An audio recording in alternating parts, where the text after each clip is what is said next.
Viewers শিখে নিন নিয়মিত চুল বাউন্সি রাখার কৌশল। আমরা চাই কিন্তু যে বিভিন্ন প্রোগ্রামে আমরা বিভিন্ন ধরনের হেয়ার স্টাইল করে নিজেকে উপস্থাপন করি, আর এইরকমই একটি হেয়ার স্টাইল আমরা করতে পারি আপনার পার্লারে না যেয়ে আপনি ঘরে বসেই করতে পারেন। যেমন আগের দিন রাত্রেবেলা একটু সময় করে কিংবা 2-3 ঘন্টা হাতে নিয়েও আপনি আপনার চুলের স্টাইলটাকে চেঞ্জ করতে পারেন, ফ্লাপি করতে পারেন, বাউন্সি করতে পারেন এবং পাফ করা যায়, অনেক সুন্দর করে আপনি পাফি করতে পারেন। সো এরকম একটি হেয়ার স্টাইল আমি আজ দেখাবো।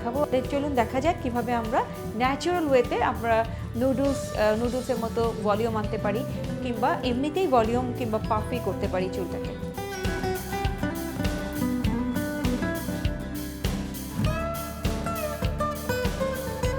ভিউয়ার্স আপনারা দেখতে পাচ্ছেন কিভাবে আমরা করছি। বেনিটা কিন্তু উল্টো দিকে করছি। আমরা প্রথমে সিলেক্ট করে নেব চুলটাকে আমরা কয় ভাগে ভাগ করব, একটু মোটা করে করব না চিকন করে করব। যদি আমাদের স্টাইলটা আমরা মনে করি একটু চিকন করব তাহলে আমরা চিকন করে বেনি করব, আর যদি মনে করি যে না আমি একটু মোটা টাইপ করব তাহলে আমরা মোটা করে বেনি করব।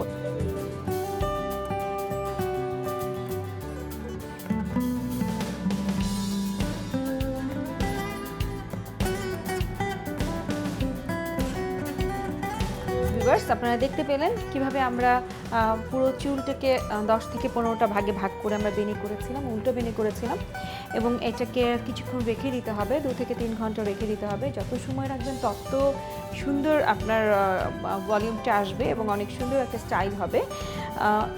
মাঝে আপনার আধা ঘন্টা থেকে 1 ঘন্টা পরে পাশে যাদের ড্রায়ার মেশিন আছে, যাদের হেয়ার ড্রায়ার যাদের আছে, সেই ড্রায়ারে একটু হিট করবেন। ভিউয়ার্স আপনারা দেখতে পাচ্ছেন চুলগুলো সব একসাথে করে আমরা খুব কাছ থেকে আমরা হিটটা দেব। এখন দেখা যাক আমরা প্রতিটা বেনি আমরা খুলছি, খোলার পর দেখি দেখা যাক কতটুকু ভলিউম এসছে।